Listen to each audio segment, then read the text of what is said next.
Module 23, Ogata Brothers. I, Dr. Rita Pratap, former head of the Department Drawing and Painting, University of Rajasthan, Jaipur. I am going to speak on Japanese painting. The Ogata Brothers. Ogata Korin and Ogata Kenzan.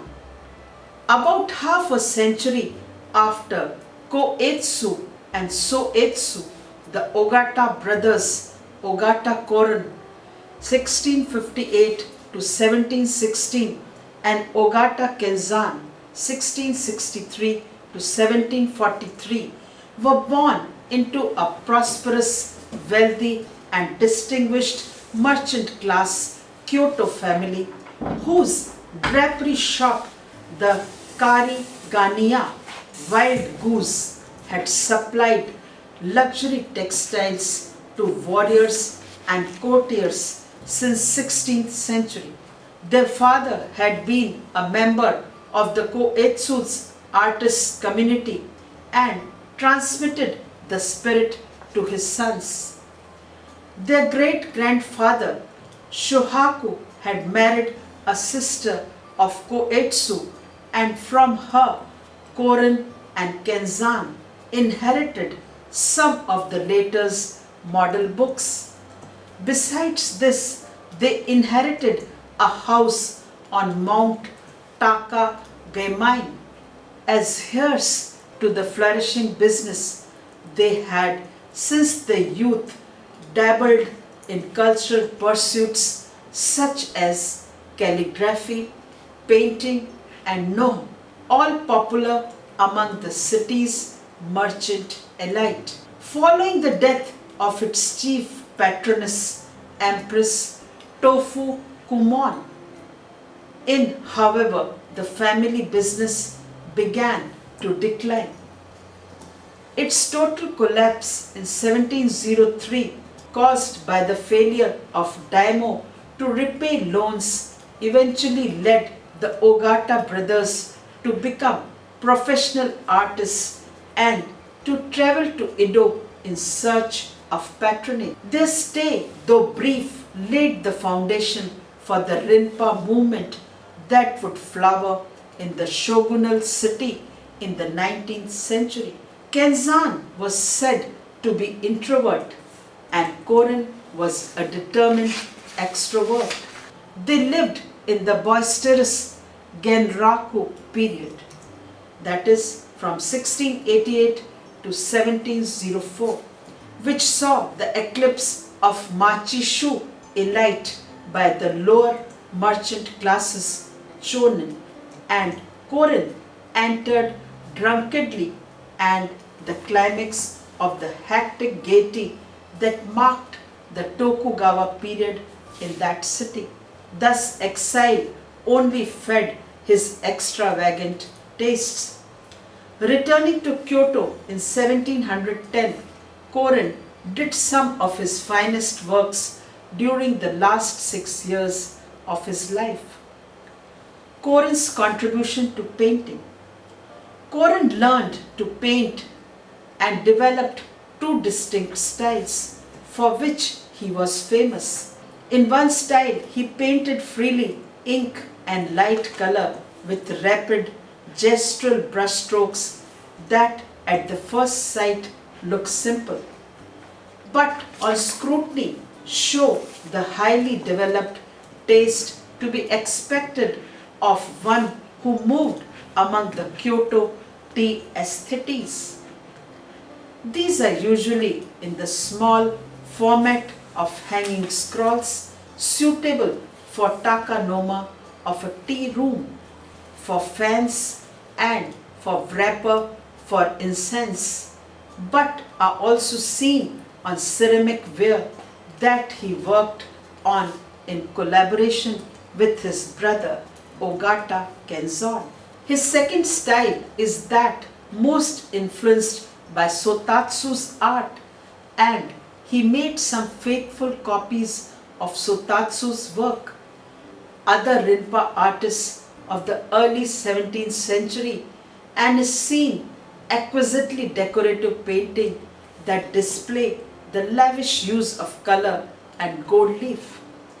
His subjects are classic subjects of the Rinpa school, birds and flowers, which in many cases have literary connotation, classical poets and figures from Chinese legends.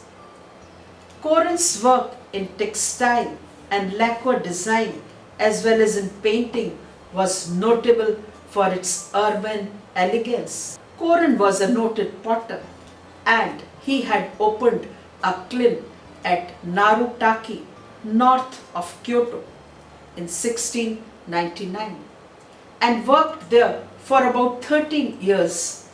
He made square plates with low rim which bear quickly sketched Zen subjects with short poems and were done to add a personal touch to the tea ceremony.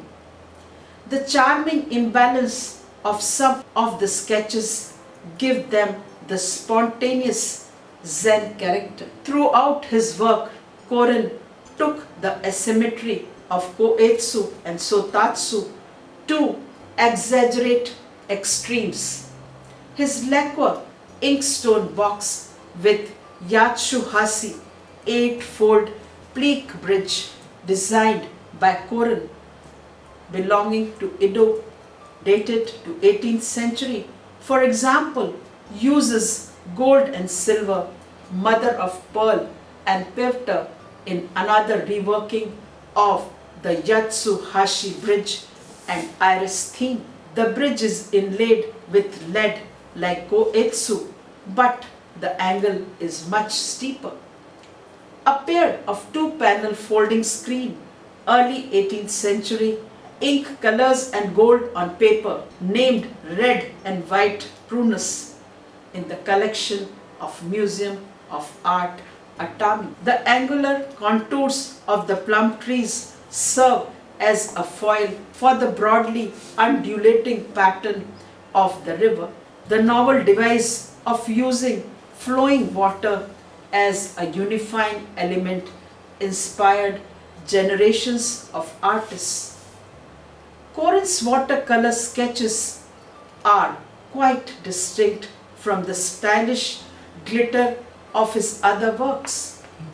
Flowers and grasses, hand scrawl, colors and white pigment on paper, dated to 1705, for example, is relaxed and intimate. Working in a boneless technique, he outlines the blue and white flower petals in a fluid, evocative, calligraphic style, and the leaves and smaller flowers are borderless and further softened by the use of tarashikomi. He painted this when he first went to live in Edo. Korin was more clearly Japanese in employing curvy liner rhythms by way of examples, gold backgrounds on pair of paper screens, set of irises, double 6-fold screen, colors and gold foil on paper belonging to 18th century. Growing like bouquets, they gradually move back across the surface. In irises, he boldly covers a double 6-fold screen with brilliant repetition of a single motif, blue irises, green leaves. The 4 groups on the right in inverted triangle formation gently descend, while 5 unequal groups on the left hand screen increase in size and height towards the left. The rest is gold foil. There are no plank bridges, rippling waves, meandering earthen banks, or emotive clouds. The work is hard-edged and uncompromising. Motion is created in the asymmetrical grouping and the out-of-phase repetition of the motif. It is here and in his daring and unrelenting use of gold blue and green that Korin displays his supreme self-confidence. Irises being Korin's most famous works, this pair of 6-panel screens are displayed every year from May to June at the Nezu Museum in Tokyo, showing clumps of irises on background of gold leaf. Here Korin used no outline to define the shapes of the plants and just painted the color directly on the paper, a flat green for the leaves and 2 shades of blue to give a certain 3-dimensional effect for flowers. At first sight, and especially in low lighting, the effect in one of seeing a silhouette of the forms against the glowing gold background, with the clumps of flowers forming an almost musical composition. The screens are always displayed as they would have been on the tatami covered floor of 17th century palace, standing a zigzag with a 90-degree angle between the panels. The musical analogy can be carried further when one looks at these screens from either side. It is always a surprise to notice that the composition is still just as coherent and interesting when viewed from this angle. Only 3 panels can be seen from each screen. Since Heian times, irises had been associated with 8-fold plank bridge, Yatsuhasi zigzagging over swamps among wildflowers in the Heian Tale of Issei. The hero pauses by stream banked with wild irises. Korin removed the bridge and the hero, reducing the image to the flowers alone. Korin thus has removed all external props, framework or borders, and plunged the viewer into the scene and create a sense of immediacy and personal involvement. Cranes, a pair of 6-panel screen, ink and colors on gold leaf, and at present in the collection of Freer Gallery of Art, USA. In the studies of flying cranes, Korin's fly upwards at a much sharper angle than those of koetsu or sotatsu. He has contained the water to an enclosed pattern on each side and has lined up the cranes to make a bold composition. The 6-panel screen waves Matsushima in the collection of New York Metropolitan Museum of Art dated to 1711, color on gold paper, is a glorified version of irregular cresting waves, bizarre rocks and gold finger clouds. Distant details are also as precisely painted as those in the foreground. This painting shows him inspired not by pattern making but by nature herself, though this is nature as seen through the eyes of the southern Shung landscapists, whose ideals he mastered in the course of his youthful studies of the Kano style. And yet, for all its sense of living nature, this is superbly decorative design. In Korin's paintings, grasses, morning glories, lilies, hollyhocks, Japanese lanterns, ferns, bamboo, plum, cherry and fir trees all grow gaily out of the foot of the golden screen or sliding doors, leaving the upper third of the surface unbroken. There is often much detail and mixing of flowering plants. Spring floras are especially popular. To conclude, one can say that Korin's subjects were for all men. To name a few, many are purely Chinese. Some are of Heian period personalities. Portrait of Nakamura, Kuransuke by Korin and Kenzan, Yamato, Bunkan Museum, and others are Zen sketches with poems, folk deities, and Shinto subjects. The style of Korin was kept alive by Watanabe Shiko, 1684 to 1828.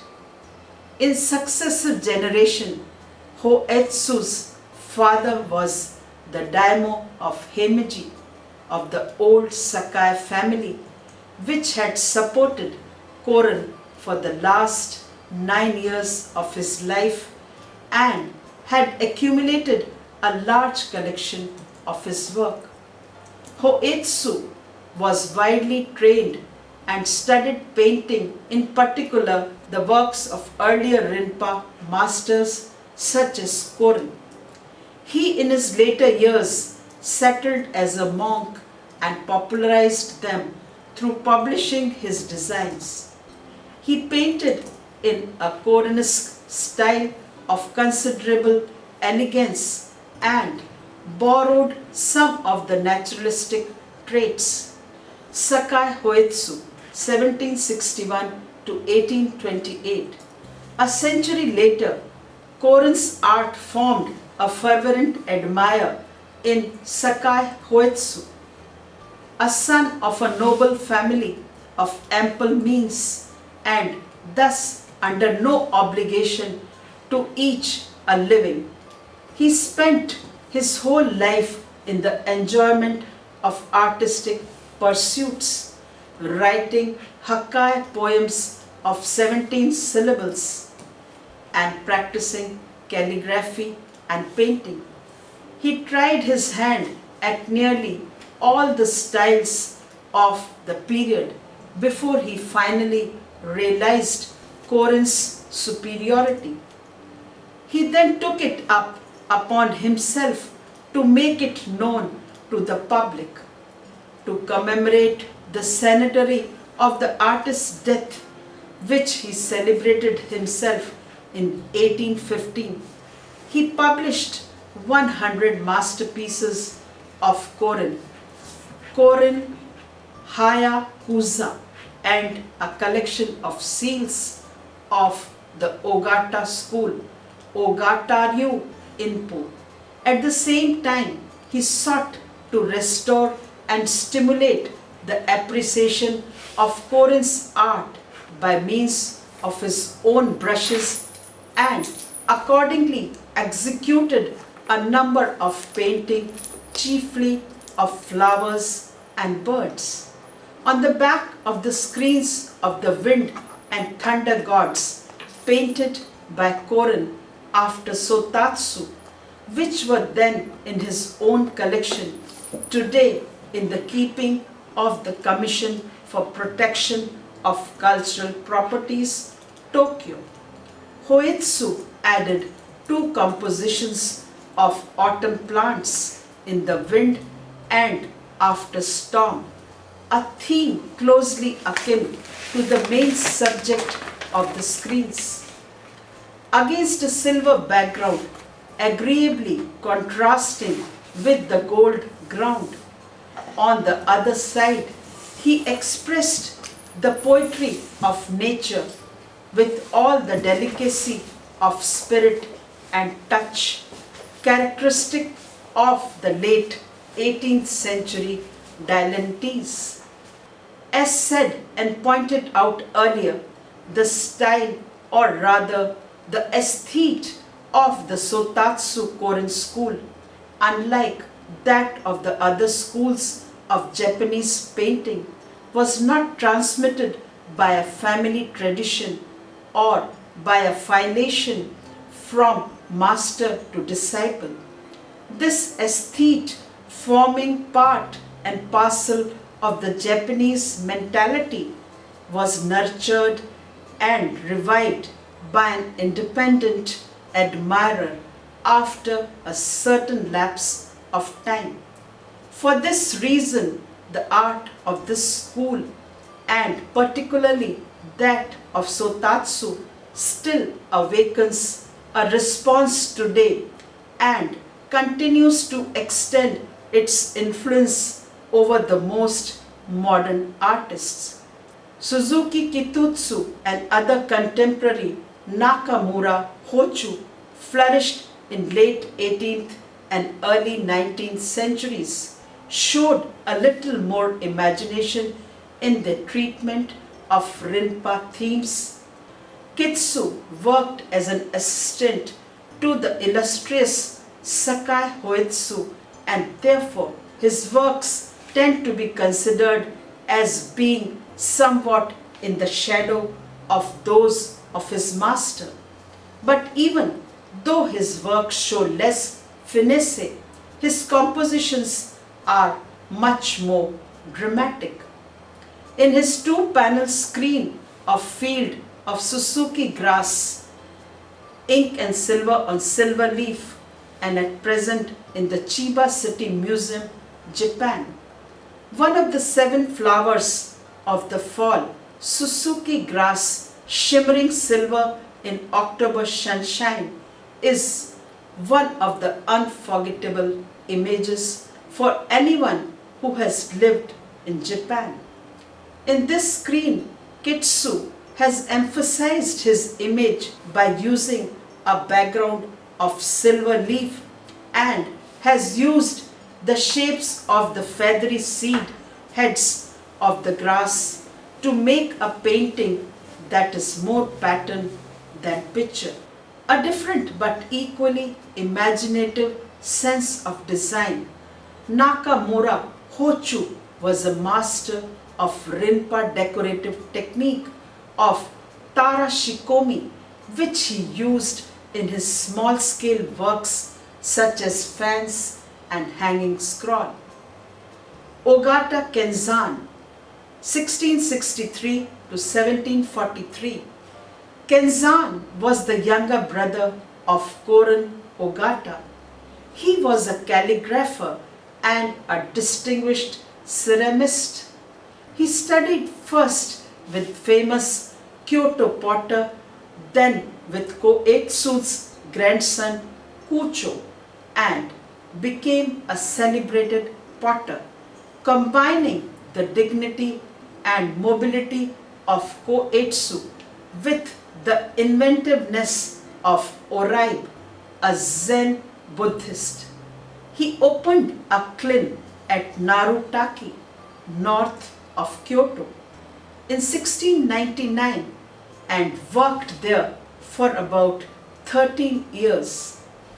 Kenzan made dishes in the early Narutaki period which Korin decorated. These were mostly square plates with low rim. They bear quickly sketched Zen subjects with short poems and were done to add a personal touch to the tea ceremony. The Mino wares of Oraib attracted him most, and his style has some similarities with the Mino ceramics. He is at times also said to be the successor of Nensei, the innovator of the Kyo-yaki of Kyoto, the type known for colorful floral overglaze enameling.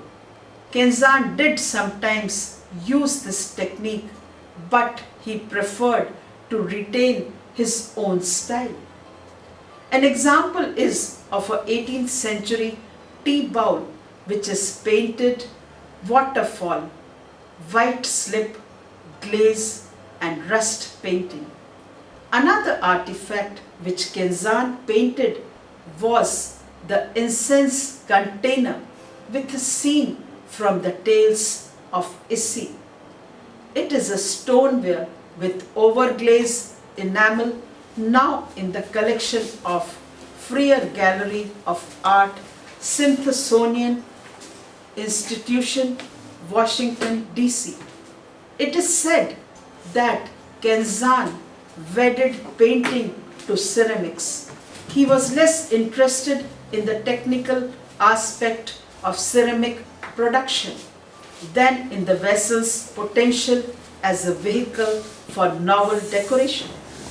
By relying primarily on modeled rather than hand-thrown forms, he streamlined production so as to meet the expanding market, yet by decorating them in his free and expressive style. He gave them an aura of individuality by employing pictorial motifs inspired by classical literature. Kenzan completed the design process by which Rinpa artists incorporated the courtly aesthetic into all dominant art forms practiced in Kyoto. Kenzan made verse to his personal taste. In doing so, he came to be regarded as Japan's first artist potter at a time when pottery production was for most part a corporate enterprise carried out by anonymous artisans. The signatures Kenzan brushed on the underside of his pots offer evidence of a growing awareness of artistic individuality. Plate by Ogata Kenzan belonging to Edo period, Hatekeyama collection, Tokyo.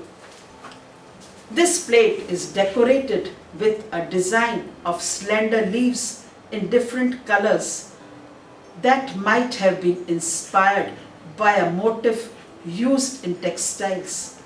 It is one of a set of 5, each with a different design. At first sight, they seem artless, but in fact, his wares reveal sure eye and a sense for adapting a painted design to a 3-dimensional object. His works can be roughly divided into 2 groups of low-fired pottery, most of which are embellished with his own signatures.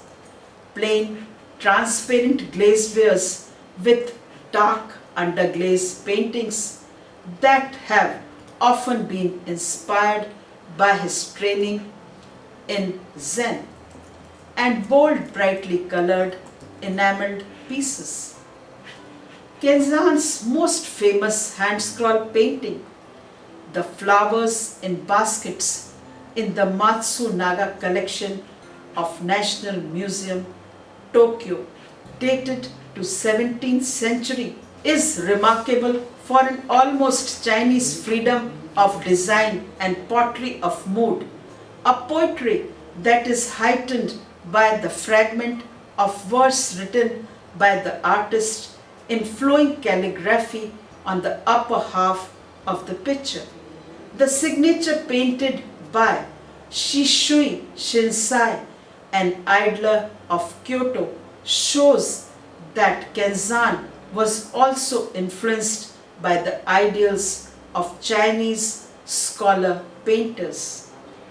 Kenzan's pursuit of personal cultivation through reading, writing, and painting was a model that was followed by other artists active in Kyoto when the crest of the city's prosperity had passed.